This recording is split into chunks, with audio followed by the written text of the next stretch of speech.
You're looking at Target Center as Prep 45 proudly continues its coverage of the Minnesota State High School League Girls Basketball Tournament Quarterfinals. I'm Mike Beaton here with Alex Nagel, and we have the nightcap for you between Worthington and Sauk Centre. The winner will go on to play New Richland HEG Friday evening actually, here at Target Center. And I know you just covered that New Richland brand game, and I think a lot of folks are wondering, where did this New Richland team come from? Yeah, really.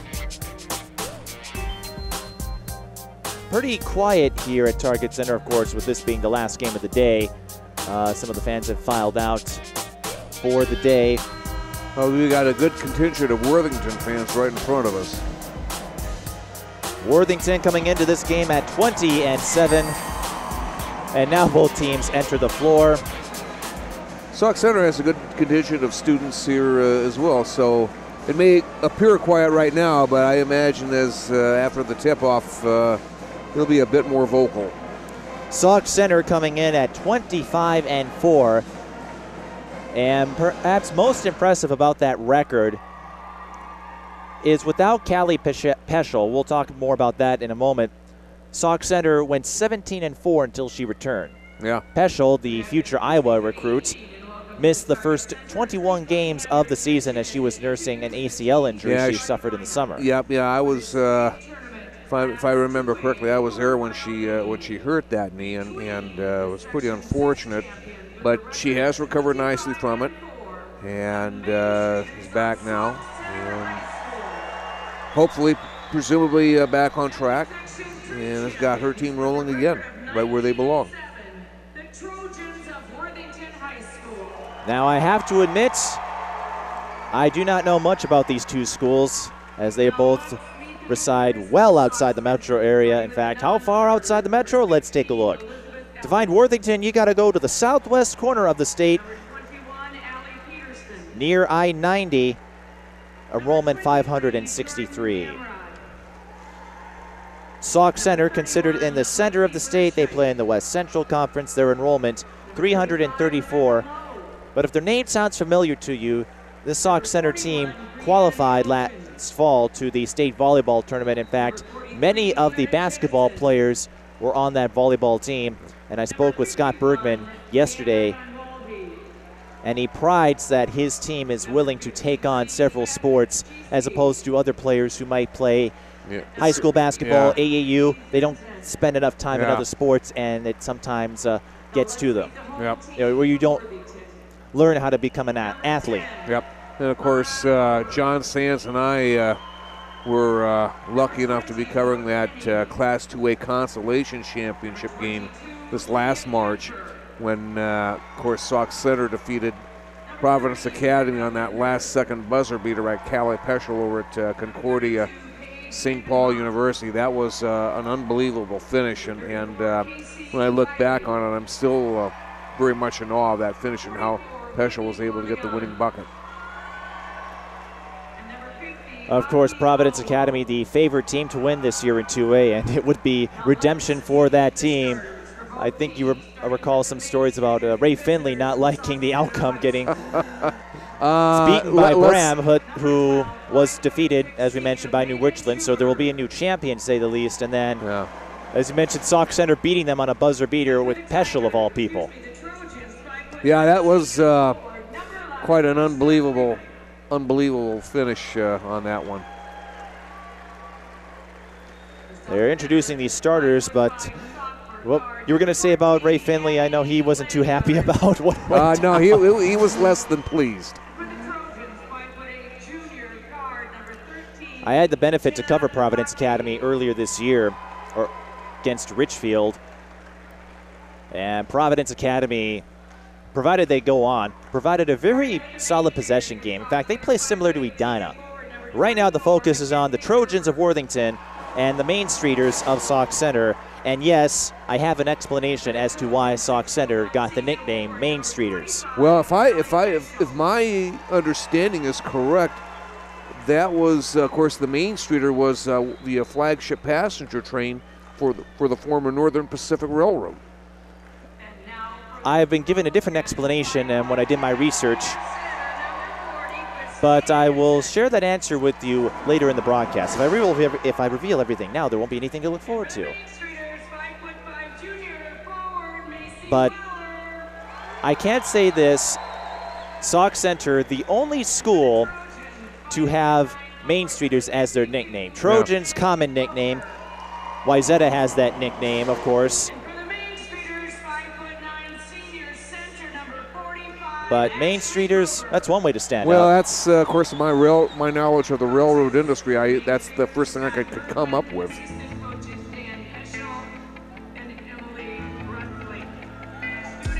We'll explain more in a moment, but first, let's go to the starting lineups. Worthington wearing the black jerseys. Again, the 2A bracket is unseeded, so there is no favored team, so to speak. Providence is the favorite, but you don't have the NCAA tournament-style upsets. Although the New Richland blowout of Bram could be considered one. For Worthington, Megan Juber, number 12, will get the start at forward, along with Abby Landgard, number 14 at guard. Mackenzie Garber, number 24 at forward. Kristen Anderson, number 40 at center. And number 52, Bernadette Bover at forward. Sauk Centre will be starting Krista Primus, number 11 at guard. Jenna Klapacki, number 13 at guard. Callie Peschel, number 25 at forward. Macy Weller, number 33 at forward. And Ashley Gruber, number 45 at center. First possession of the game goes to Worthington. And with possession is number 14, Abby Landgard. And going in and out was number 52, Bernadette Bover. Key matchup, Mackenzie Gerber, number 24. She averages 17 points per game on the season. Sauk Centre, it's a little deceptive. Again, Peschel not coming in until the last 8 games of the year. She averaged 14.1 points in those games, but Macy Weller has stepped up big time, hitting 15.8 and embracing that role until Peschel could return. Klapacki over to Peschel and can't get the bounce. We mentioned Sauk Centre placed third last year. This is their 3rd state tournament appearance. Worthington making its 8th state tournament appearance overall.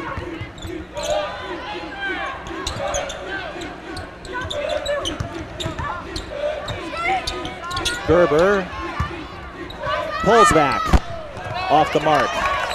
Rebound goes to Macy Weller.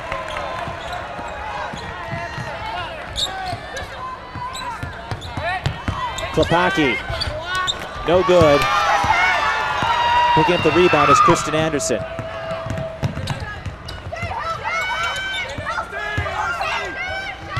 Pull up, in and out by Gerber, and Sauk Centre will get possession.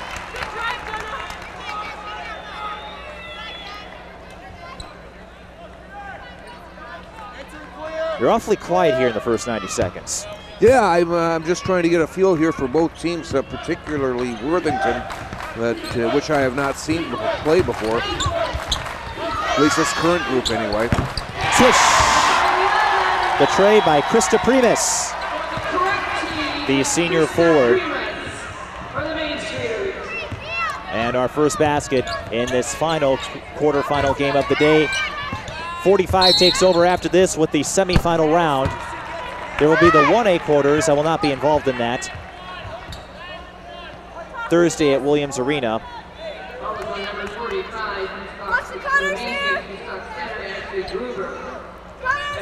Foul has been assessed to Mackenzie Gruber, or Ashley Gruber. That's Mackenzie Gerber. Still early in this last quarterfinal. Winner plays New Richland HEG.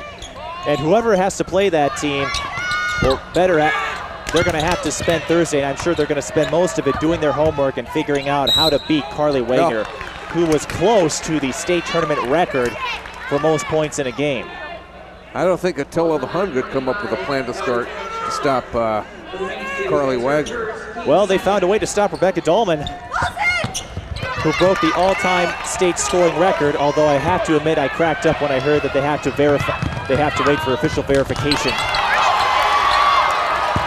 An acknowledgement of the situation that occurred a few years ago with Taylor Hill when she broke Katie Ohm's mark.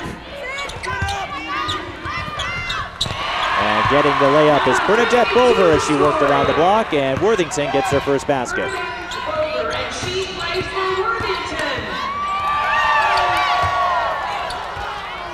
Peschel for three, no good.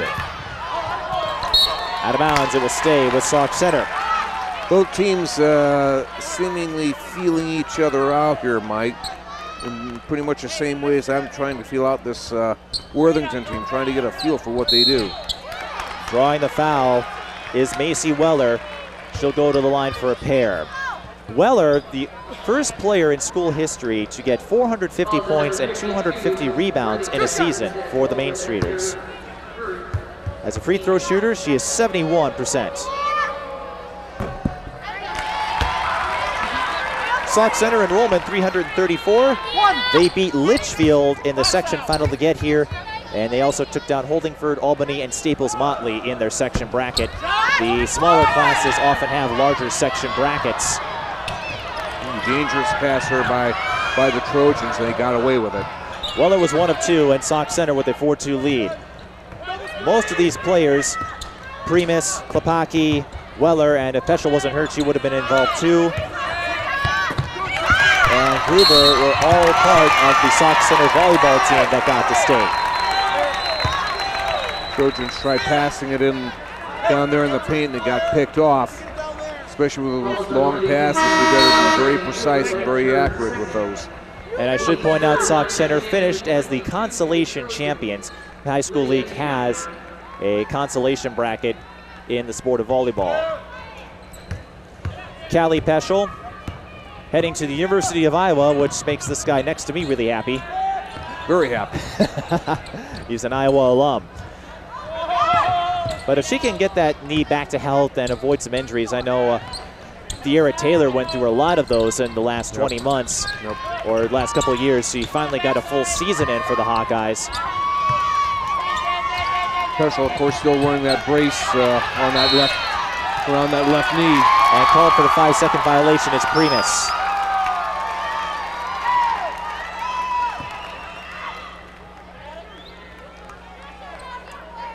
Well, Peschel will be going to the helm of Lisa Bluter and joining the likes of other great Minnesota players who spent time in Iowa, including De'Ara Taylor, who's still there, Camille Walleen, who's a fan favorite, Kasheen Alexander, who was a star for the Hawkeyes once she got her act together. I know the first semester she had to sit out with academic issues, and after that, she was back to normal. She got her record straight, got herself focused, and junior year was just one of two guards to average a double-double in NCAA competition. Bethany Doolittle, of course, is there now, a reserve player for the Hawkeyes, and a charging call. And putting her body on the line was Ashley Gruber, the senior center.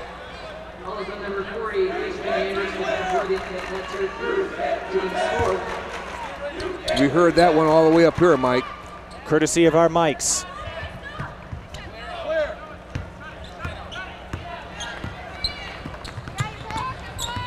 Peschel is Sauk Centre's all-time leading scorer, and she got deflected, but open for three, bullseye.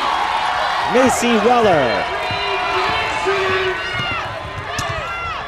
Weller leading the team in scoring and rebounds as a result of Peschel not playing until the last third of the year.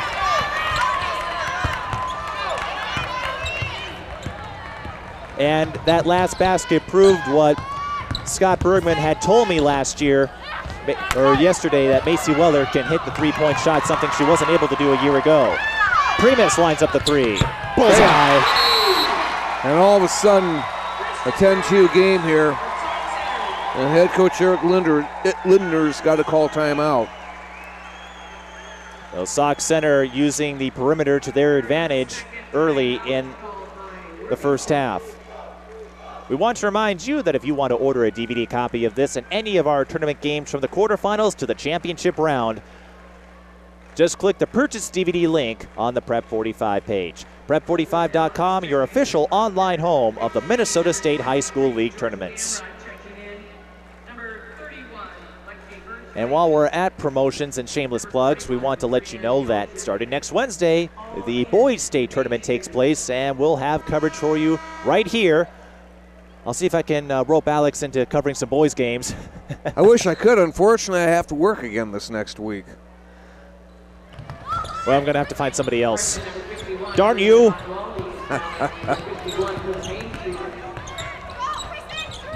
And we'll make it work. Abby Landgard with possession. Kristen Anderson over to Mackenzie Gerber. And the inside feed is no successful. Bernadette Bover comes up short on the bunny. Worthington just not hitting their shots.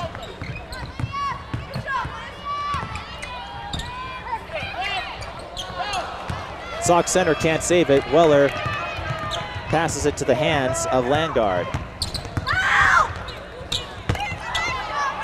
And Weller steals it back. In effect, they cancel each other out. Brianna Von Wald in the game for Sauk Centre, number 51, making her first appearance. Lexi Burscheit also in the game.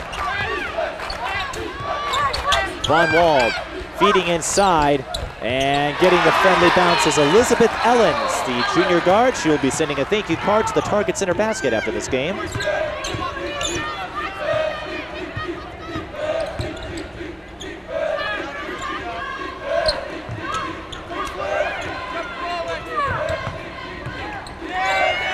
Bover, and getting called for the foul is Elizabeth Ellens.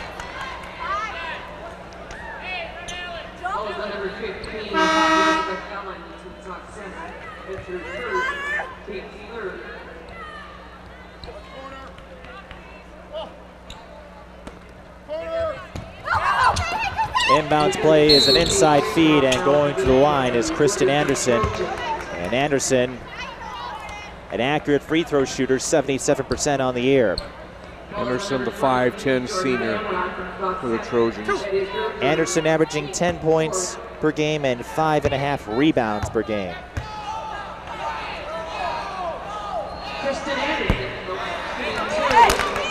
Front end is empty.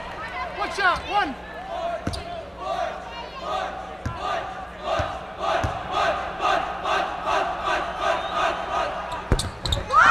Too hard on that one. Sauk Centre is not new to state tournament play. This is their third consecutive trip to the high school big dance. What Scott Bergman told me, and I found this interesting, a lot of teams, of course, have mentioned defense. That's been a recurring theme, but he said at this level, even as you get blowouts on occasion, three-pointer off the mark from Paige Gravenhoff, number 32. He mentioned that when you get to the state tournament, no matter what class, all the teams carry some level of competition and talent. Missing the jumper is Abby Landgard. So when you get to this level, you no longer look past games. No, you can't afford to. And even if you're Hopkins, getting the steal and the layup, Mackenzie Gerber doesn't have breakaway speed, but she gets 2 points, and that stops the Sauk Centre run for now.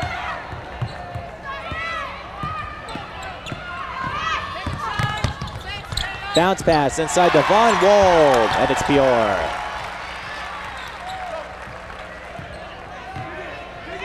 (14-4) in favor of the Main Streeters. And that's worthy to know. Landgard, no good. Well, that's Anderson, I should say. And the rebound by Jordan Gamrod. With the exception of perhaps Anoka last year, as that was a freak of nature, and an elbow will be called. Kristen Anderson took a hard lick to the floor. Elizabeth Ellens will be tagged with her second personal foul. To finish my point, with the exception of Anoka last year, who won 2 games and got in, how they did so, I'm still not sure. Most teams will give their opponents some kind of run. Maybe it's not for the full 36 minutes, but you saw with Hopkins and Lakeville North, that was close for a half. Edina and Duluth East. So you can't underestimate teams when you get to this level. No. Because they all had to carry some level of talent, luck, and coordination to get to this point. Yep. Turnaround J is no good from Gerber. Klepacki. Pass is deflected. It was intended for Primus. Gerber got a hand on that and knocked it out. On a over, now checking in for Worthington, number 10.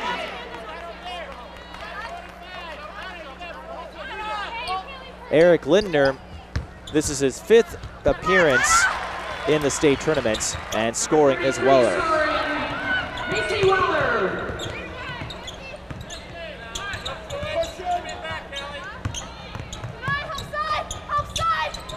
Anderson out to Langard. Paige Gravenhoff, number 32. Anna Bover. Almost threw it away. It was saved by Langard. Langard inside the line. Off the backboard, no good. Picked up by Klepacki. Peschel losing control, stolen by Anderson. Anderson coast to coast, and she's rejected. Weller was in there, lining up the 3, in and out was Gerber. We're not seeing the fast tempo. Peschel for 3. Oh, tie from the NBA line. I asked this in our last game, and I'll ask this again. Why do we have the high school 3-point line? I don't know. I really don't know. Maybe Peschel's warming up for her future games over in Iowa. Gerber can't put down the 3-pointer, and a foul on the loose ball. Sauk Centre with a 19-4 lead over Worthington. Wow.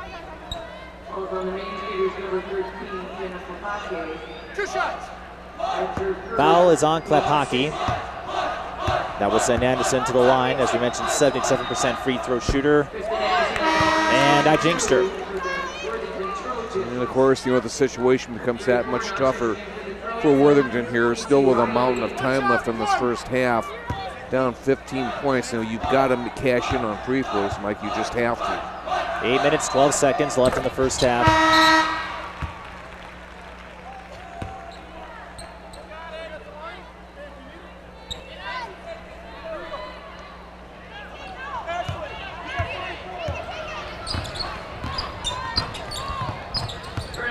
Peschel over to Primus. Weller thought about a 3, goes to Peschel. Peschel drives inside and scores. And that's something Scott Bergman said Peschel has worked on. It's slowly coming back, but not at full strength. That explosiveness that she was known for before the injury. Her knee is back to full strength, but that quickness still is yet to come. And we've seen players who suffer ACL tears, as airballing the mid-range J is Langard. Worthington still with possession. Lining up the 3 and drawing the foul is Bernadette Bover. She will get 3 free throws, although she's about just less than 60% in terms of free throw shooting. To finish up my point on ACLs, players who suffer them, once they come back, it takes a while for them to return to full strength. Well, there's that confidence factor, Mike. When you do something as traumatic as that, you're always worried about re-injuring the thing. And, even as hard as you rehabilitate, of course, there's been players, more than one, that have re-injured that knee after getting it back to full health again. So that's always a worry in the back of your mind. Bover, the senior forward, gets 2 of 3, and there was more contact. It will go to Sauk Centre.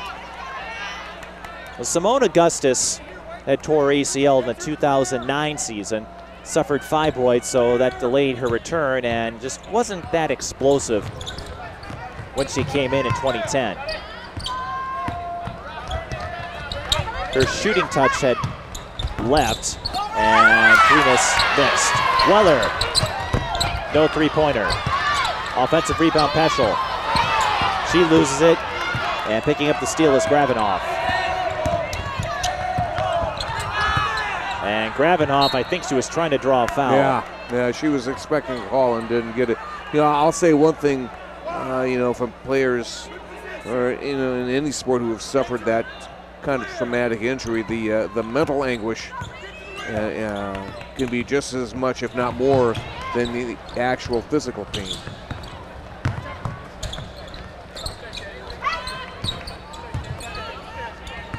Primus over to Weller. Weller, swish. That looked close to a traveling call, at least from our vantage point. That's what I was thinking too.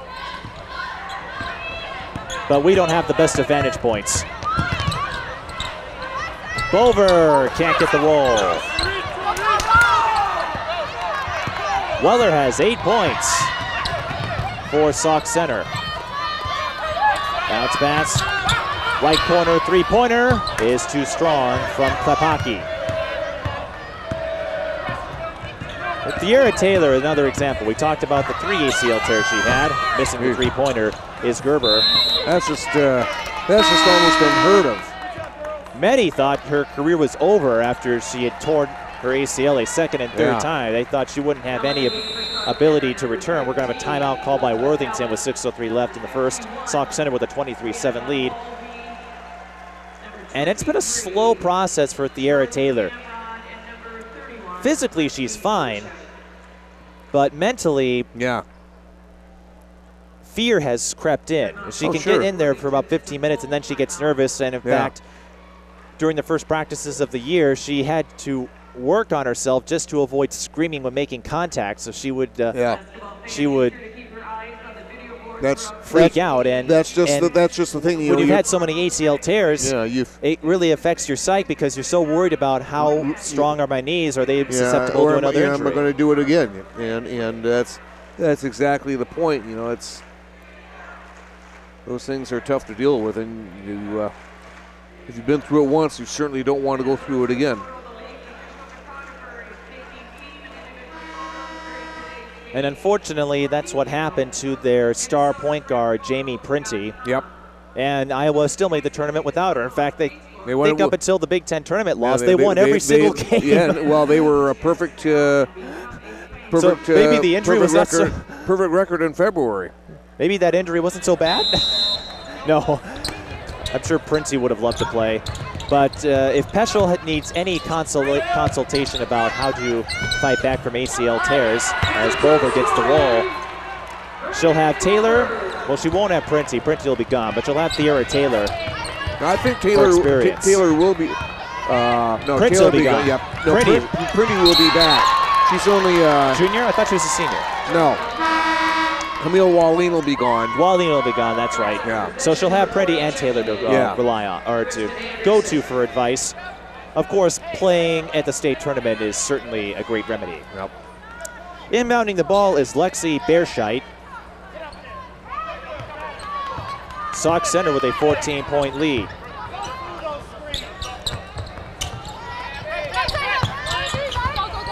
Gamrod. Another air ball from Elizabeth Ellens. Foul is called on Sauk Centre, and they are in the penalty. Kind of a good news, bad news proposition here so far for Sauk Centre. Yeah, they have a sizable lead, 14 points, but they're inching closer to that double bonus, Mike. And a mountain of time left, too, 5:31. Kristen Anderson makes the front end.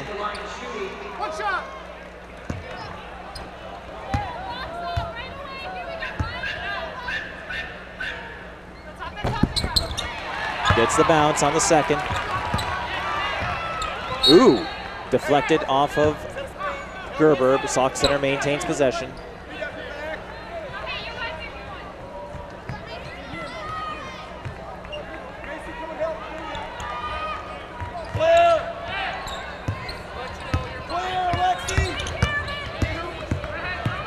Ellens brings the ball past the timeline. finds her target, but Gamrot can't put it down. Jump ball, possession arrow favors Worthington. Owens went down pretty hard on that one right when she was getting rid of the ball.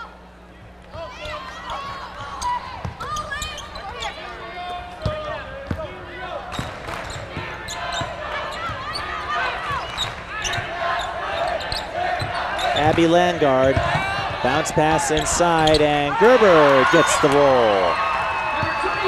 Well, all of a sudden that lead has been whittled down to 10 points now, Mike. Worthington getting some momentum here. Ooh. And a steal. It's Gerber. She doesn't have breakaway speed.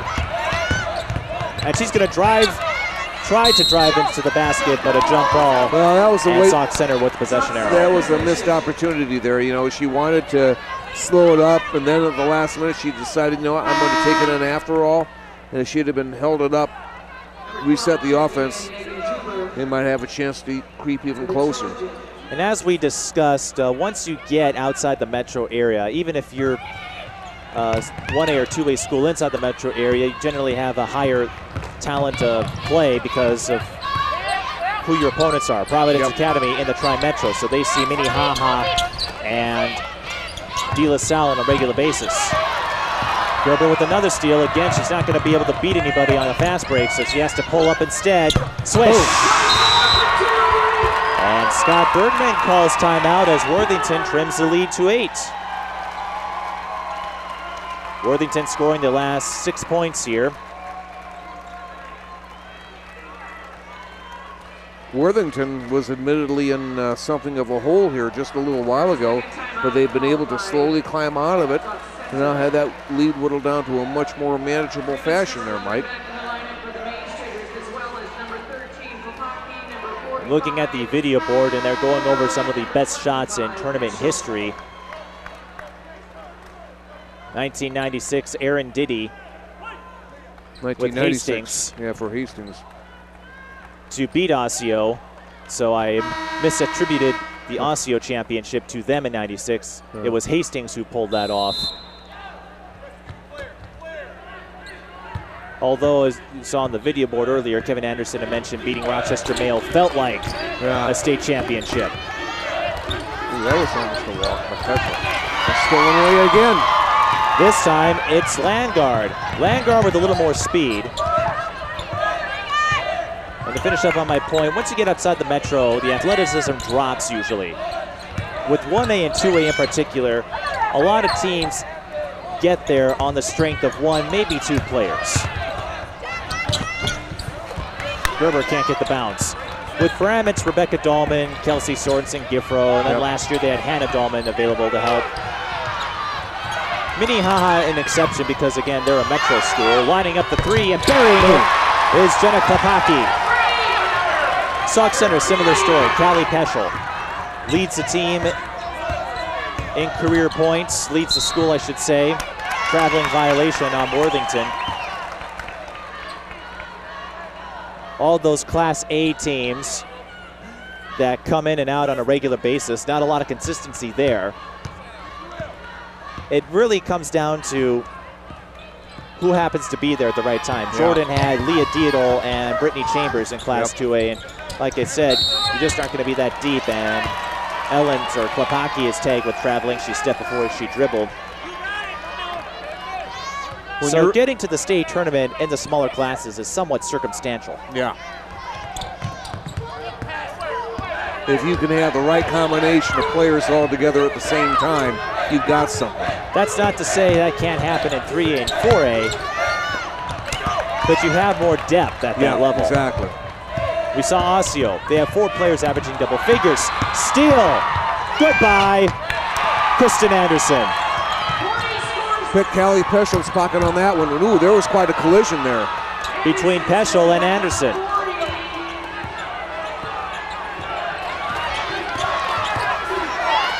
Lining up the 3 off the mark is Peschel. Offensive rebound, Weller. And she'll go to the line for a pair. Felt like she was shooting that one all the way from Plymouth. That would actually be closer than where Sauk Centre is.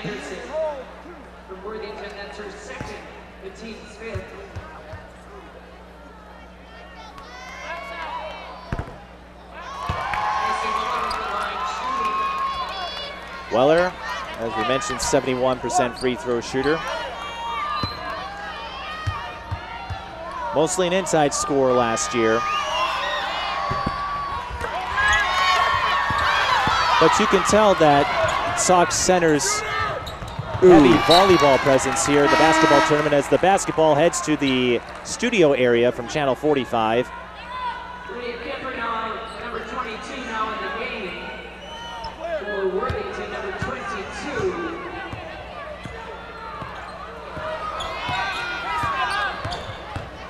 Peschel, spinorama, yes. Great touch there by Peschel on that one. Lydia Kemper in the game, and 1-1 coming up for Worthington. Another foul on Sauk Centre. It's on Macy Weller. That's her first personal.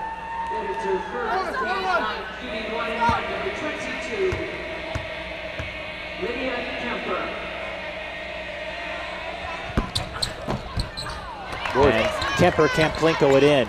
Free throw is becoming more and more difficult for both sides here all of a sudden. Primus, bullseye. Lead back up to 14 again. They'll go back to work before, which was 3-pointers. Moving around the block is Anderson. And she took and she elbowed Peschel. I thought she took an extra step. Oh, Anderson perhaps getting a more raw end of the deal. Well, it was on Peschel, okay.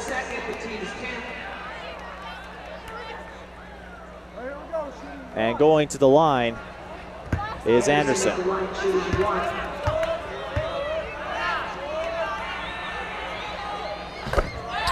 That's 2 fouls now on Callie Peschel, Mike.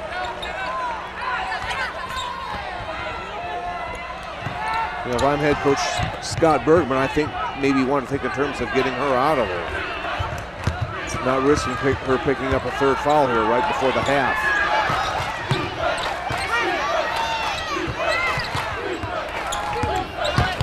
Weller inside, and she can't get the feed to work. No putback, and here comes Worthington.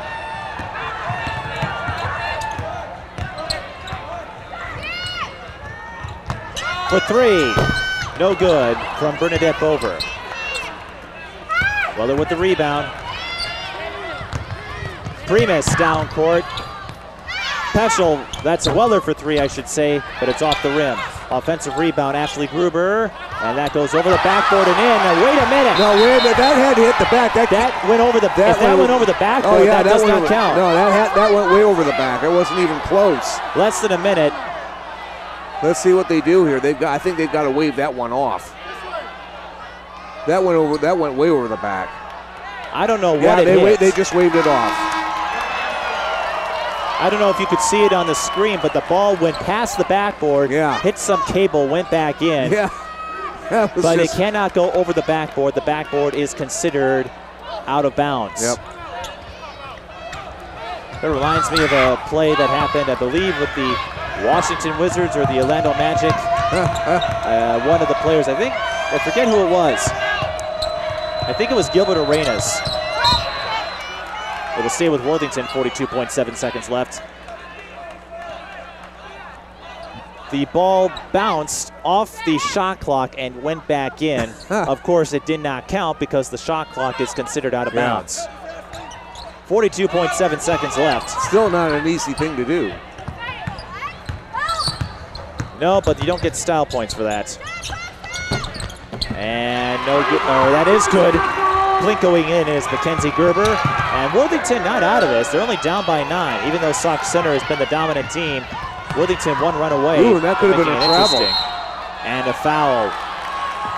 Worthington had 1 to give, 23.1 seconds left. I thought Klapke perhaps took an extra step there, Mike, but of course from our vantage point, it's difficult to see. Sauk Centre will inbound. Won the West Central Conference title in Peschel's absence.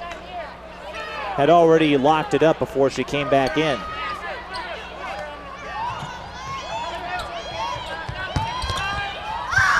Primus Out to 45. Ashley Gruber will be going to the line for a pair with 17.5 seconds left. Over number 52 from Worthington. Her second. Keep seven. Gruber at the line shooting.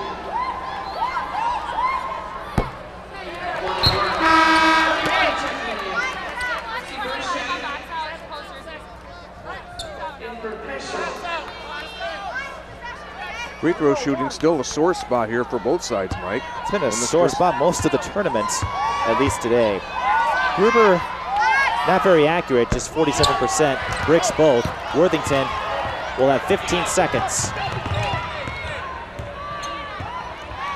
They will hold for the final shot. Berger, well, they won't get a final shot. Mishandling the pass and turning it over was Megan Juber. So Sauk Centre will have 6.7 seconds For Sauk Centre, number 25. to attempt to extend their lead. Inbounding it is Klepacki. Peschel has it, has plenty of time, launches a three, and is short, and there won't be enough time for a shot. We approach halftime with Sauk Centre up 31-22 over Worthington in a half that was dominated by Sauk Centre. Yeah, it was kind of a yes but thing. Yes, they had a sizable lead. They were in control, and yet Worthington found a way to creep back into this thing. I think there was some careless play there by the Main Streeters coming down the stretch. Missed free throws here, missed opportunities there, and it allowed Worthington to get just on a little bit of a run and close the gap some here, Mike. We'll pause momentarily. We are expecting a special guest to come up at halftime, but we'll confirm that for you if he arrives or not. So we'll be back in a few minutes. Sauk Centre leads Worthington 31-22. You're watching the Minnesota State High School League Tournament quarterfinals on Prep 45. And at this halftime intermission, we're joined by a special guest. I'm here with Tim Tees, often a partner in crime, metaphorically speaking, with Kevin Anderson. Actually, the two are frequent traveling buddies for a lot of high school basketball games. And Tim, why don't you share some of your stories this year? Where have you gone, and what players have you seen? Well, I'm trying to figure out where we haven't been in the state. That's usually the better question, isn't it? Let's see, southwest to Worthington, Marshall, southeast to Rochester, Adams, northwest to Fergus Falls, East Grand Forks, Duluth. We've been all over, and then we get Metro games too.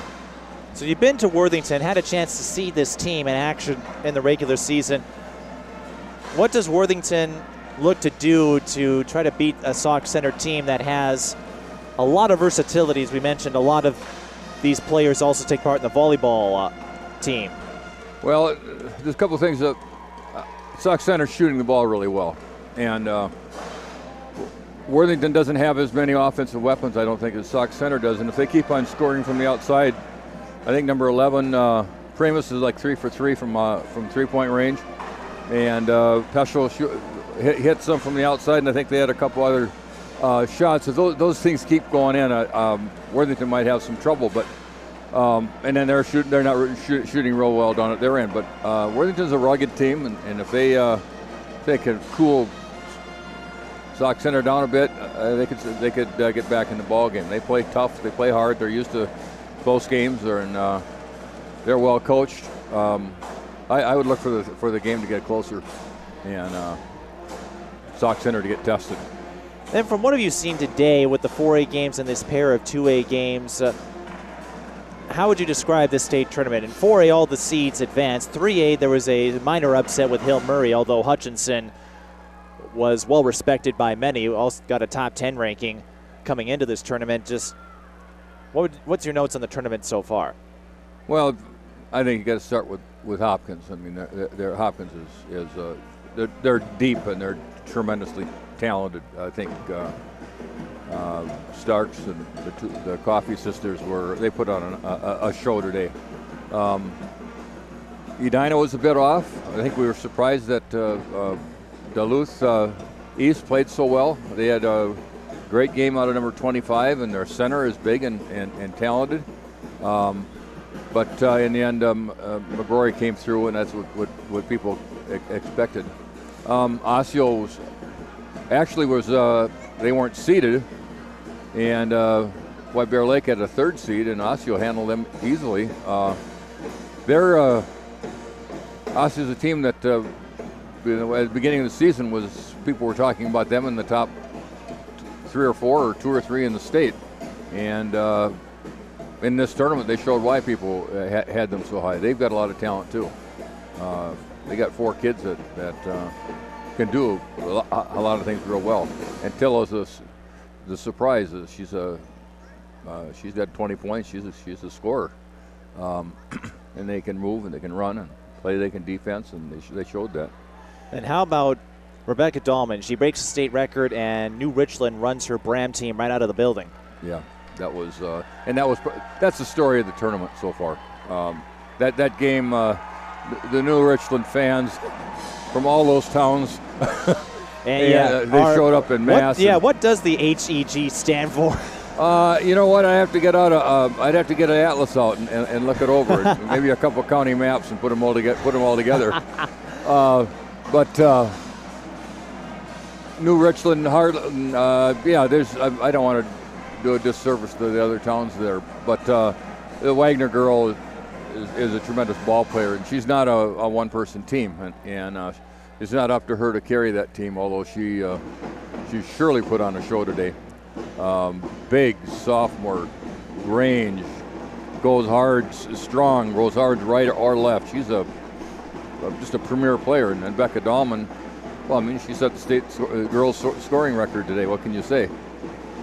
I'm sure she would like to be here on Friday, but that won't happen. She'll have to try again next year. But we talked about how she could easily become the first 5,000 point scorer.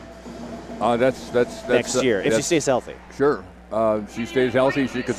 That's right. She could get up to 5,000 points.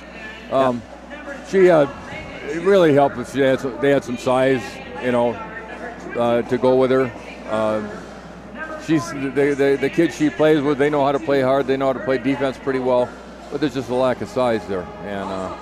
And I think they graduate quite a bit. I just hope kids come along there and they can. We're about to wrap up intermission here, but one of the big discussions before this tournament was the hypothetical seeding of the Class 4A field. I know Kevin Anderson was a part of that. Maybe what are your thoughts on that? Do you see the high school league adapting an NCAA tournament style format for the bigger classes? Yeah, I was part of that group too. That met a couple of weeks ago when we seeded the state in 4A, and I think it's a very, very interesting thing. It's very fair. It would make for the 4 entries into the state tournament to be pretty close. I think every single game in the state first round game of the state tournament would be, would draw a lot of interest.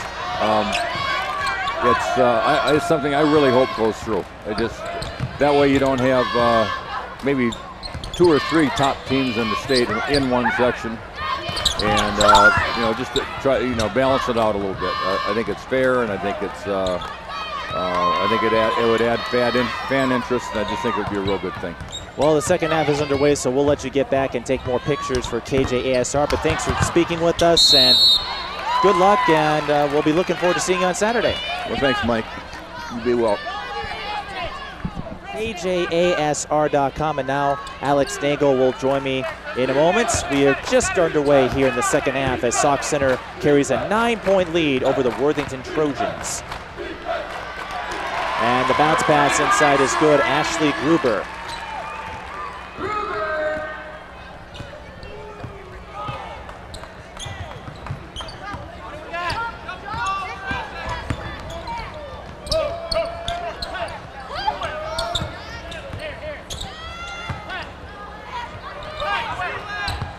Sauk Centre with an 11-point lead. Kristen Anderson over to Megan Juber. Gerber lines up and is no good. Macy Weller pulls down the board. Alex, a lot of stories today as we've been celebrating the 100 years of state tournament basketball, and of course the big story in 4A, a potential movement to seed the entire field. Yeah.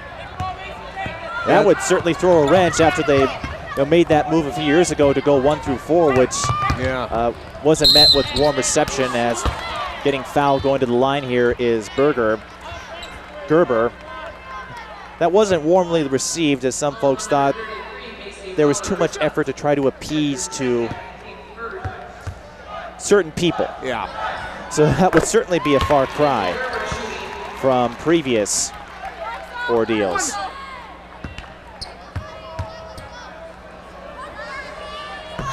Gerber, 1 of 2.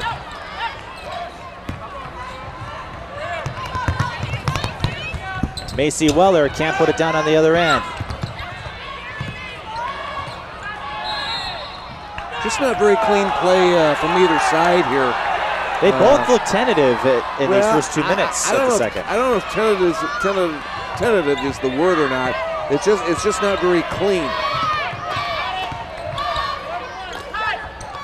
Again, the winner of this game moves on to play New Richland HEG, which surprised a lot of people, actually. I mean, we were aware of Bram being a defending state champ. Yes, I mean, defending state champion, but not as deep. But I don't think anyone was expecting a 30-point blowout. No, certainly not me. And of course, Carly Wagner moving around the defense and scoring is Kristen Anderson. She's the first player to break double digits, oddly enough. Worthington has just 3 players on the scoreboard: Anderson, Gerber, and Bover.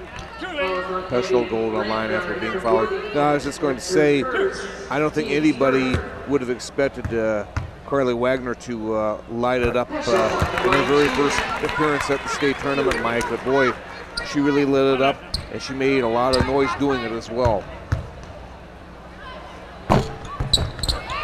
Peschel Plinko's in the second one.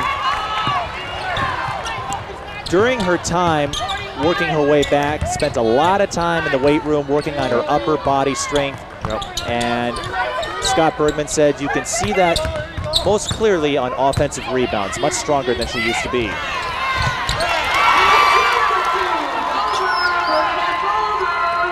Bover puts down the basket. She has 8. Sauk Centre, they led by 8, but make that 10. Getting the foul and the basket is Ashley Gruber. 3-point play, opportunity at stake here. Well, Worthington has been able to creep within 8 points here, just most recently here, just a minute or so ago. But Sauk Centre not letting them creep closer. 3-point play successful. So for a player who shoots just under 50%, Gruber now has 5 points. We're seeing a lot more balance out of Sauk Centre, even though nobody's in double figures. Whereas Worthington is playing much like Bover, missing the 3-pointer. Primus picking it up. We're seeing Worthington play like Bram and New Richland, where it's just 2 or 3 players doing all the scoring. Yep.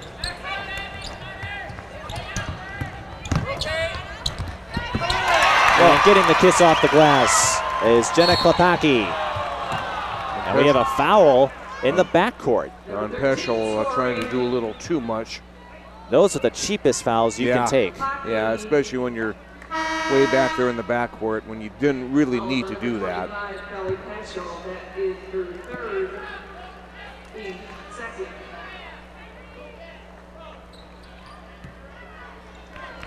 It was interesting to hear Tim tease. It's activity, yes. We got a steal. Primus on the steal. Weller short on the bunny. Rebound, Gerber. Tim Tees and Kevin Anderson, how frequently they travel the state. Yeah. You mentioned usually the question is, what place have they not visited? Yeah. And as long as the weather cooperates, they usually get around to see the top 100 teams based on the Max Preps ranking. And they don't limit their travels just to in-state either, Mike.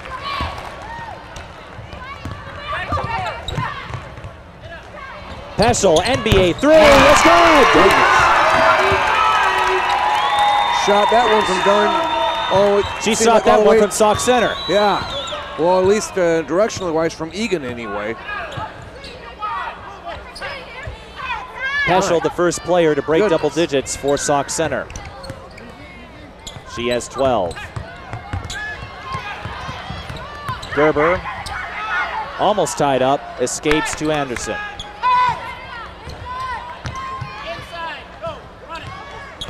Lydia Kemper resetting the offense for the Trojans. Ooh, no foul called. Jump ball, Worthington with the possession arrow. I felt that one all the way up here. Sauk Centre back up to a 16-point lead. You made your speculation on how they got the nickname Main Streeters, and we're going to have massive substitutions. Tell us, Mike. Well, I'll tell you that Gamrot, Ellens, and Bearscheid are back in for Sauk Centre. The Main Streeters nickname was derived from the novel written by Sinclair Lewis. Exactly. Okay, yep. And Sinclair Lewis was born in Sauk Centre back when it was a village before it became a city. Lewis, a well-respected author, wrote many books. Perhaps his biggest accomplishment, I'm sure this will be on Jeopardy someday, he was the first American to win a Nobel Prize in literature. We've got a three-point play potentially brewing here with Mackenzie Gerber. Nice drive and finish by Gerber on that one. Needed to stop the bleeding, and they needed to do it now. And Sauk Centre in a bit of trouble here. Macy Weller picks up her 4th personal foul, and Scott Bergman has a decision to make. Gerber at the line shooting 1.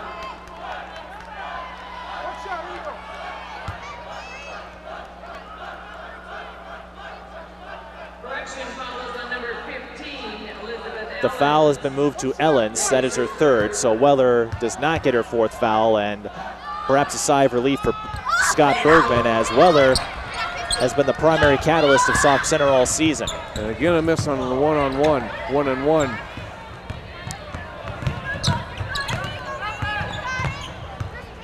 Very quick moving game, 12:50 to go. And missing the short range jumper was Gamrod. Here comes Worthington. Pump fakes the 3, kicks out. Anderson thought about it. Behind the 3-point line, used up the dribble, goes over to Gerber. Lining up, missing this Kemper. Fight for the ball. Hauled in by Brianna Von Wald. There is a 10-second rule in Sauk Centre. They've got to get the ball across. And they do. And Gerber runs right into Scott Bergman as she tried to get the steal off the long pass. And as I always say, cross-court passes are usually more dangerous than short bounce passes because ball is in the air, more opportunity for a steal. Exactly. Inbounding is Bearscheid. Finds Weller. Weller moves around the block and is rejected by Anderson. It will stay with Sauk Centre. Sinclair Lewis, we talked about, wrote the novel Main Street, was known for a lot of progressive ideas at his time. Main Street was about women's rights, for example, and the treatment of women trying to become equals with men. So perhaps it's a fitting nickname for Sauk Centre, especially considering its success in girls' sports. Yep. Foul has been charged to Anna Bover. That will send number 51, Brianna Von Wald, to the free throw line. Boy, Bover points the first. Continues to be abysmal here for both sides, Mike. Von Wald not that accurate, 65% free throw shooter.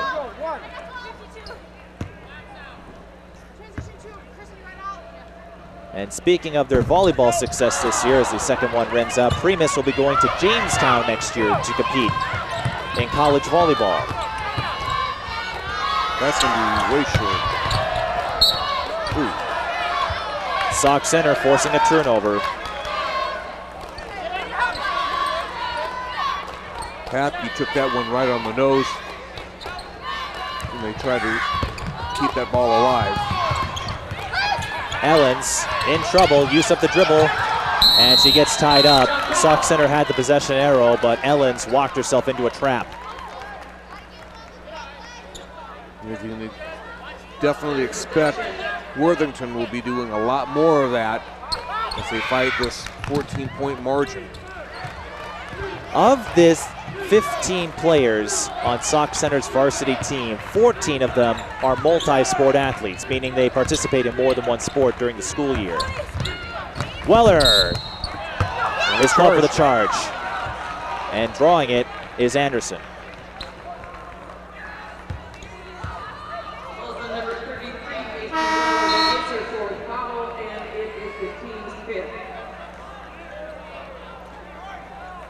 Well, just when you thought Sauk Centre was on the verge of creating a lot of space and a lot of cushion, Worthington keeps finding ways to hang in there. They're going to need a few more stops, and they're going to need to convert on a few more opportunities, though, because they're still down by 14, and that won't get it done.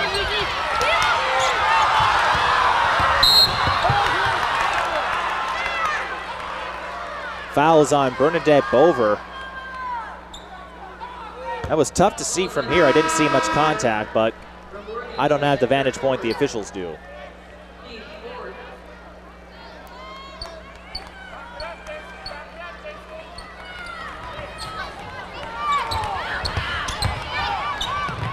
.11:18 remaining.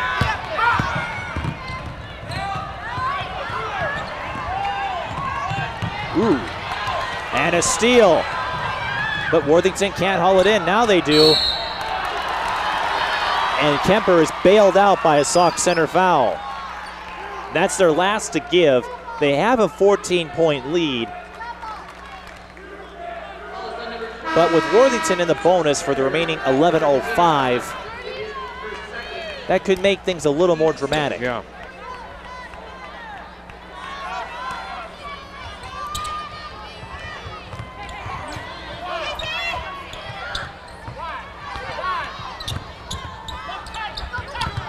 Gerber pulls back for three. Yes!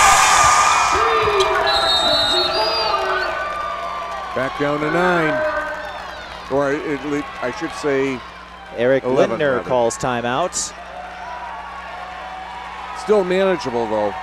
There's still plenty of time. An 11-point lead is not insurmountable with 10:54 left in regulation. And you think how much closer this game might be, Mike, had they been able to convert on some of those free throws earlier. Not to mention some other bunnies and jumpers exactly. that You know, that's those are the small things that you've got to find ways to shore up, especially when you're on this stage.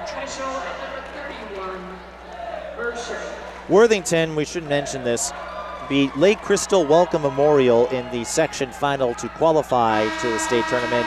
And along the way in their bracket, they beat St. James Pipestone. We want to talk about 100 years of state tournaments. That was perhaps the most controversial of them. Against Albany 2007.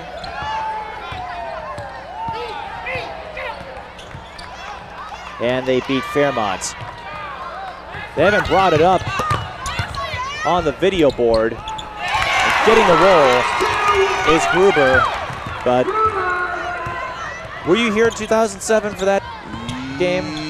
I don't know. That's when, I forget who, but one of the players made a three-pointer that was revealed to be a two-pointer. Her foot was on the line, and that gave Pipestone. The Albany Pipestone? Yeah. Yeah, that gave Pipestone the title, which was never reviewed. And now there's no, who's to say Pipestone and Albany, or if Pipestone had that been ruled a two as it should have been, if they would have won in overtime, but that certainly was the most controversial ending. Getting the floater, the runner, is Gerber of the 100 years. And catching Worthington falling asleep is Brianna Von Wald. And Sauk Centre increases their lead to 13. Losing the handle and the ball is Gerber. The steal was by Von Wald. Peschel out to Primus, lines up the three, short. Offensive rebound, and she gets her own putback. Oh, she's padding her stats now. Lead back up to 15. Primus averaging 6.8 points and 3.1 boards per game, and another Sauk Centre steal. They're making a run when it counts. Gruber is rejected. Gerber is left open. Can Peschel capture in time? Ooh. No. Gerber, that was a risky move by Gerber. That was a very risky, hesitating like that. She was hoping Peschel would run into her, not able to stop her velocity and get a foul call. That was a risky move. That was very risky. That could have easily blown up in her face. Could have easily disrupted the shot and blown the whole thing kablooey. We should mention, for those of you not familiar with the Pipestone Albany ordeal, Albany did get their redemption the following year, winning the 2A state tournament championship over Jordan. Peschel, NBA 3 is going to be off target. Class 2A always offers some unpredictability, though. I mean, Caledonia won in 2009. Yep, I remember that. Then it was Minnehaha in 2010 after they went back to 2A, had been in 3A for a couple of years. Bram winning last year. Repeats are hard to come by in Class 2A, and that makes it a fun class to watch. In Class A too, although Maranatha is the favorite, these smaller classes, as we talked about, with more circumstantial team chemistry and makeup, creates that unpredictability. Missing the 1-1 was Megan Juber. And Juber, over 70% as a free throw shooter, so a little unusual for her. Checking in number 32 for the Trojans. Sauk Centre gets the tie up and the possession arrow, and they will call a timeout with 8:24 left. I don't think you'll find a more controversial ending than Pipestone Albany. As I look back. That was one of the more controversial endings that I've ever seen. That really was. It was unfortunate for Albany, obviously, coming that close and to have something like that happen right at the most crucial moment.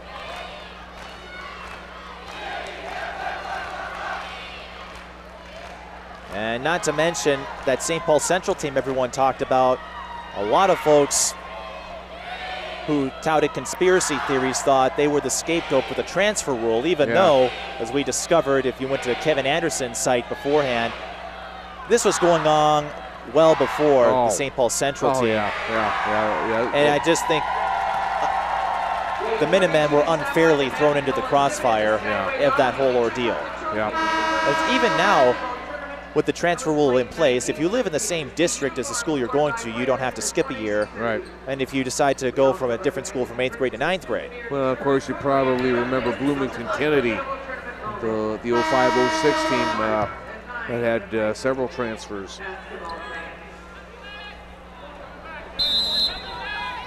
I do like the current rule that is in place because it forces kids to think more about academics as well. And it's the same reasoning why the mercy rule was put in place. We don't see that in the state tournament bracket, but at first there were people who thought this could take away opportunities from younger kids, but at the same time, it discourages coaches from scheduling cupcake teams because you effectively get penalized, and Worthington, I thought that was a backcourt violation. I did too. But Sauk Centre apparently deflected it. A break for the Trojans. They're still down by 13. We weren't the only ones who felt like that. Well, you know how much my thoughts are worth. They're worth the paper they're printed on. Wait a minute. There is no paper.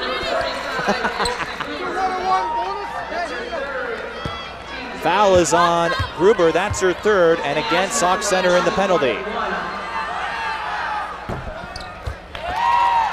Kristen Anderson gets the first one in. This is Worthington's opportunity. They still have 2 fouls to give. Sauk Centre in the penalty, so if Worthington can get maybe a little more aggressive, get to the line, draw those fouls, they can work their way back from the charity stripe. Again, just when you thought Sauk Centre was on the verge of blowing this thing wide open, Worthington again creeps right back into it. Bounce pass to Gruber, and she draws the foul. That's not what Worthington wanted to do. Nope. Ashley Gruber, even though she doesn't shoot well, under 50%, that gives the Main Streeters an opportunity to extend the lead. But time now beginning to become more and more of a factor here. We're at the 7.5-minute mark, Mike.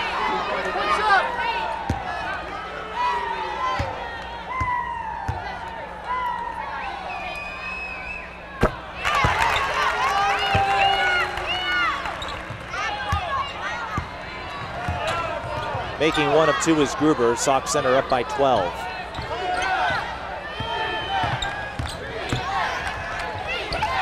Three-pointer, way too strong from number 34. That is Casey Riley in the game for Worthington. Blocking foul. Another close call, but I think Anderson moved just a little bit. Yeah, I came over just a trifle bit late. And while you do see the no charge zone on the court, that is not used in high school basketball.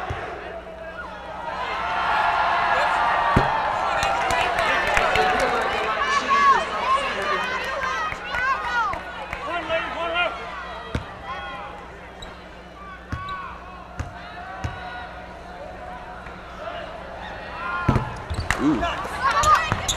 But if you're going to foul Gruber, or at least the players who don't shoot well. She breaks both. Worthington not defeated yet. Lundgaard out to Riley, but someone got a hand on it. Yeah. Primus picks it up. Peschel out to Primus, wants the three, misses the three. Gruber got Bearscheidt with the rebound and cleans up the mess. Bearscheidt with 6. That's Von Wald, I should say. Peschel with the rebound. Worthington wanted an over the back call. Wasn't going to happen.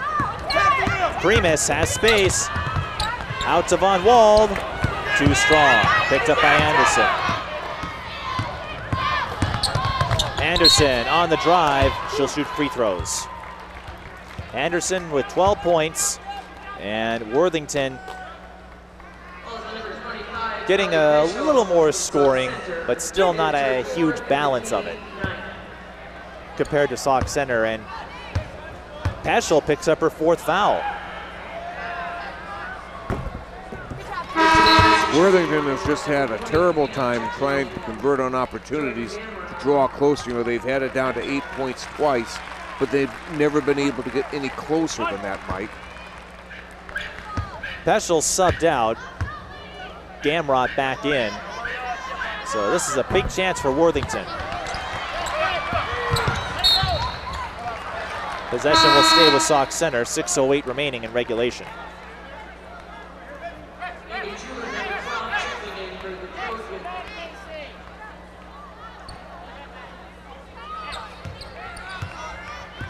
Sauk Centre, of course, won't take a 3rd straight tournament appearance for granted. Not many schools do.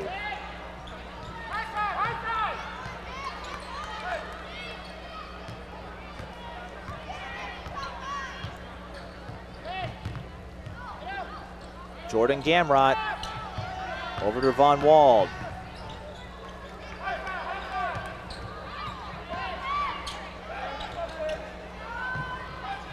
Sauk Centre could elect to kill some clock here. They are up by 13 and maybe put a little pressure on Worthington.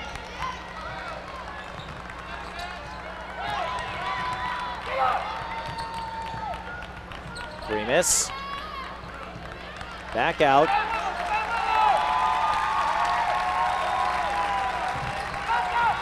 And the Main Streeter fans applauding this strategy. Again, the team is in control. You see sometimes more conservative play, and Worthington using up a foul. Sauk Centre now in the bonus. You see sometimes more conservative play from schools because they know in the state tournament, in playoff brackets in general, 1 loss, you're out. And so it does you no good to score 70 points if your opponent scores 71. And without a shot clock, you can use that to your advantage. Do you remember when that was a discussion a few years ago? It was around the same time of the Pipestone Albany controversy. Yeah. Coast to coast and the layup for Mackenzie Gerber. Back down to 11 again. Gerber with 18 And a nice feed. No foul call for Gruber. Ooh, came very close to stepping on the back line over there. A lot of close calls in this game. These two teams are testing the boundary. Swish for Casey Riley. She has 4 points. Now it's back down to single digits. 9-point game, 4.5 left. Again, with no shot clock, though, Sauk Centre is in the power position, but throwing it away is Primus.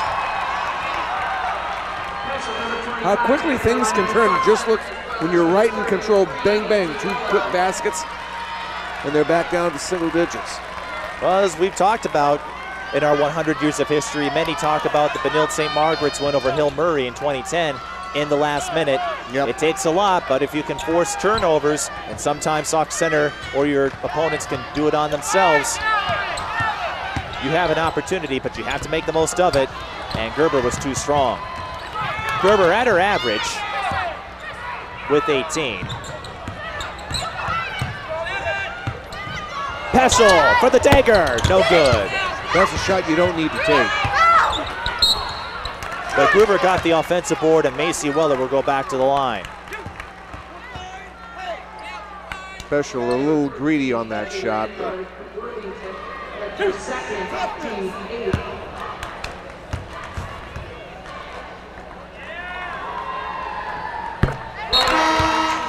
And Weller has a chance to extend the lead and make it that more difficult for Worthington to mount a comeback here. Weller, the 5'11" junior, this Main Streeter squad. Weller, a decent shooter from the floor as well, 45%. She gets both here. And again, a decent free throw shooter. She's a junior, so she will return next year for Sauk Centre. And although you never wish for an injury, having Peschel sit out for 21 games showed Sauk Centre, as missing the three-pointer is Gerber. Primus on the rebound. What we've seen out of Weller will highlight what Sauk Centre can build on next year. Yep. Pressure successful, a steal by Bover, but she can't finish. Boy, it's just been a plethora of missed opportunity after missed opportunity. Peschel will take it herself, and she comes up empty too. Foul and one! Wow. Ashley Gruber, where did that shot come from? Unbelievable. Gruber, the senior center, 5'9". That may have been the one that sealed the deal here for the Main Streeters. Once she graduates, she will join St. Scholastica, not to play, but to enter their nursing program.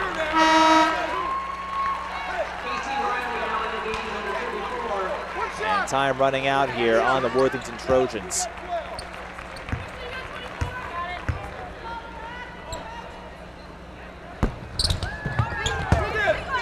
Sauk Centre would have to win their semifinal over New Richland to make this happen, but how ironic would it be if we saw a Sauk Centre Providence rematch? Oh boy. In the final. Or third place game, well, that's not out of the question too. Macy Weller on the give and go. Sauk Centre appears to have this game wrapped up, and they've done it with balance. Peschel with 14, Weller with 12, Primus with 11.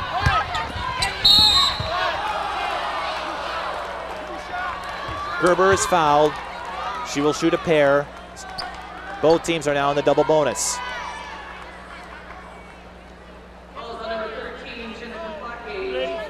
Gerber has had to work awfully hard here in the second half alone, Mike, just to try and keep her team close. That's been a prevailing theme among the teams that have struggled today. White Bear Lake, Alexis Foley tried to do it all, but difficult to do. Bram Rebecca Dahlman. You expect her to score 30 points a game anyway. But you could just see how tired she was there in the second half. And that's for someone who's used to playing here. Yeah. Won't get that chance this year, though. She'll have to wait for her senior season to get another one.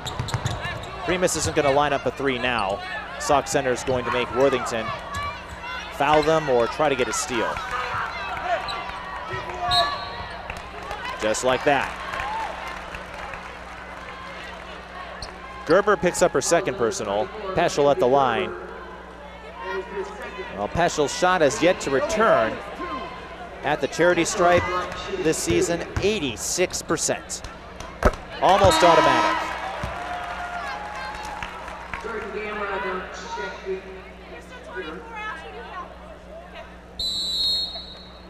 And we have a timeout called on the floor with 2:34 left. What do you think Peschel will bring for Iowa that will help them continue their competitiveness as they continue to make NCAA tournament appearances and continue to defy just about everybody? Well, you know, she certainly has the ability to be dangerous from the perimeter, as we've seen here this evening, Mike. That's one strength that she'll bring to the table. Also, I think, you know, with her height and with that weight work that she did while she was recovering from that ACL injury, I think it's definitely, as you well pointed out, made her a better rebounder. So if she can continue on that trend, you know, certainly she'll be a force on the boards as well, I would have to think. And unless something freaky happens and Sauk Centre doesn't win this, how do you see the semifinal playing out between New Richland and the Sauk Centre Main Street? Oh, I tell you, that'll be a fun one to watch. I'm just still wowed at Carly Wagner. I mean, just what an incredible player. And only a sophomore. And she carries herself like a senior out there who's been through it 2 or 3 times. Peschel playing like the senior leader she is. Oh, yeah. And she will be subbed out. And I think the Main Streeters are going to send in their reserves now. Peschel will finish with 16 points.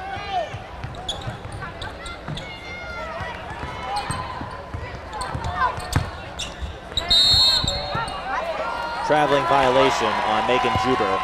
Well, it certainly hasn't been pretty, and it hasn't been that efficient, but Sauk Centre has found a way to get the deal sealed here, seemingly, with just a little under 2 minutes and 20 seconds left in this contest, and holding on to a 15-point lead here. You would think that would be safe. And the second game, the semifinal round for the teams that will compete, I imagine will be a little more smooth. As even with teams that come back here, you're still not used to playing on 94-foot courts on a regular basis. That's a 2-pointer for Abby Landgard. That's her first field goal of the game. Number 14 scoring 2. Megan Landgard.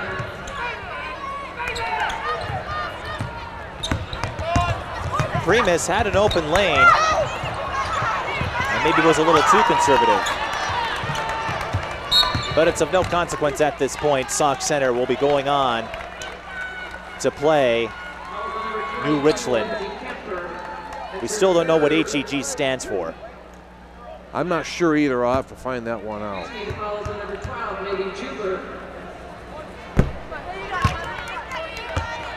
And going at the free throw line is Jordan Gamrot.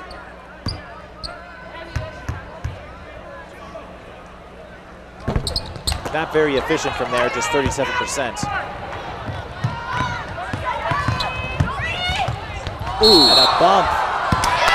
Charge is called, and that will do it for Bernadette Bover. She fouls out.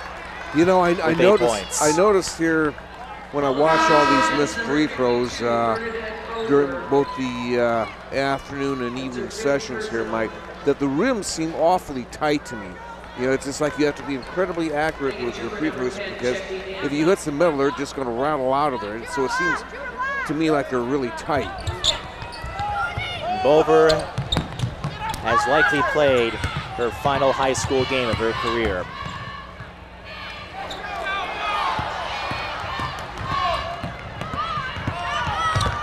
Bounce pass inside. Ashley Gruber will add 2 more points to her total and become the 4th Sauk Centre player to break double figures.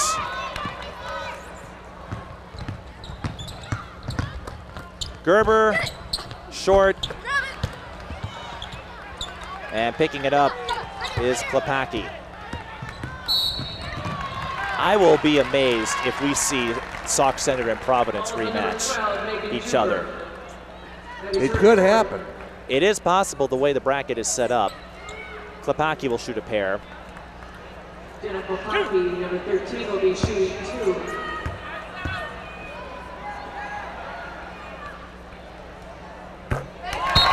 Klepacki, You would have to think 57% free throw shooter and a 42% field goal shooter. you would almost have to think that Ray Finley and his contingent would have to say if they saw this Sauk Centre group again, they would have to say, oh no, not those guys again. Klepacki works her way up to 7. She averages 8.3 a game.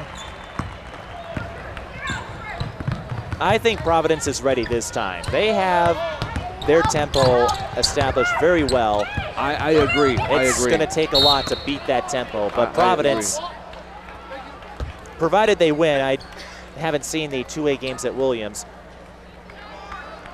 but if that becomes a matchup in the championship round, or even in a consolation round, because that could happen too, that would be the strangest of coincidences. I met, ironically enough, this last Saturday, I met one of the members of that Providence Academy team, sophomore Molly Robinson. Megan Juber gets on the scoreboard for Worthington.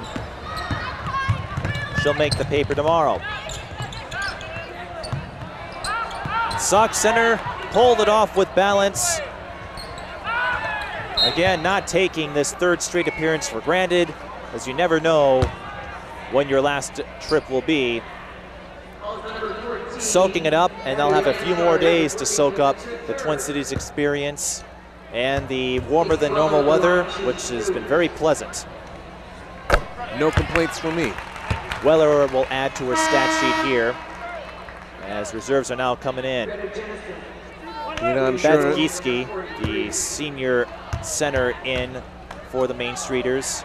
And I'm sure Worthington head coach Eric Lindner and his group will look back on this game and think about what if and all those missed opportunities that they did have, Mike.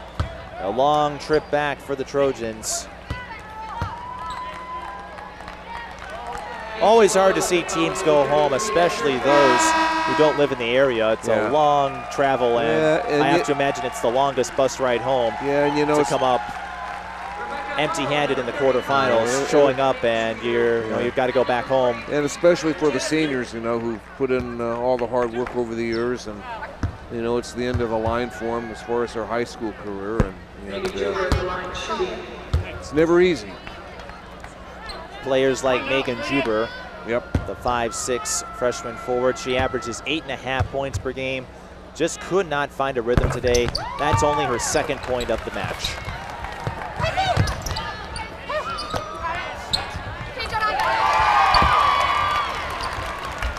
Put back for Worthington, but the basket is moot.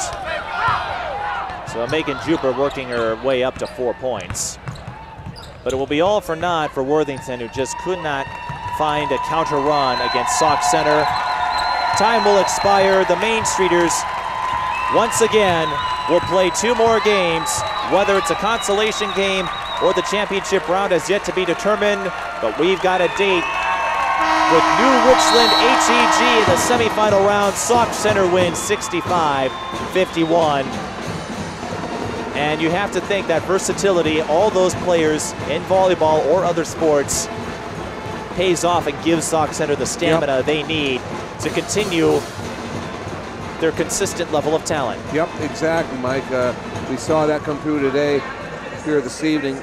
And you know, it wasn't the prettiest or most efficient win, but yet when they needed it the most, they found ways to get the job done. And in the end, that's what's most important. I think Osseo, of our games today, was perhaps the only one to have the most efficient game, but it doesn't matter how smooth or ugly a game looks as long as you win and ensure 2 more appearances with those third place games. So as the players leave the court, we'll recap our day for you in chronological order. Hopkins crushed Lakeville North in the first of our 4A quarterfinals. Then Eastview took down St. Michael Albertville methodically. They will play each other in the semifinal round. Edina survived a scare from Duluth East to move on to the semifinals, and Osseo crushed the seeded White Bear Lake one of those cases where you could argue both Yeah. teams could have been seeded. Yep. And that's going to be a fun semifinal. I think the premier semifinal round between the two tomorrow. Yep. And then in our 2A pair, New Richland defeats Brams 75-45. Sauk Centre beats Worthington 65-51. Great day and a lot of history, a lot of discussion, and a lot of reminiscing on the 100th anniversary of state tournament basketball. Yeah, it was a fun day, Mike, and good way to get this tournament started off. And it's always fun to come here. And it was fun to have our guests join us throughout the day to give us their insight, their perspectives. Each of them bringing something different, Yep. whether it was Kevin Anderson or Cheryl Reeve of the Minnesota Lynx, whose team is idolized by many of these players, Yep. or Leah B. Olson, who will be calling the games, and Tim Tees. This was a lot of fun. Too bad you won't be here next Wednesday. I could certainly use you. You were a great colleague. I know. I wish maybe we could convince the people there at CP to snare me away. Hey, I'm game. I'll do my best, but I can say this, Sauk Centre moving on. Thank you for watching the Minnesota State High School League Tournament quarterfinals, 65-51 the final score. One more time, to purchase a DVD copy, just click the Purchase DVD link on the Prep 45 screen. For everyone here at Prep 45, I'm Mike Beaton. Thank you for watching our quarterfinals coverage. This has been a presentation of Prep 45, powered by GrandStadium.tv.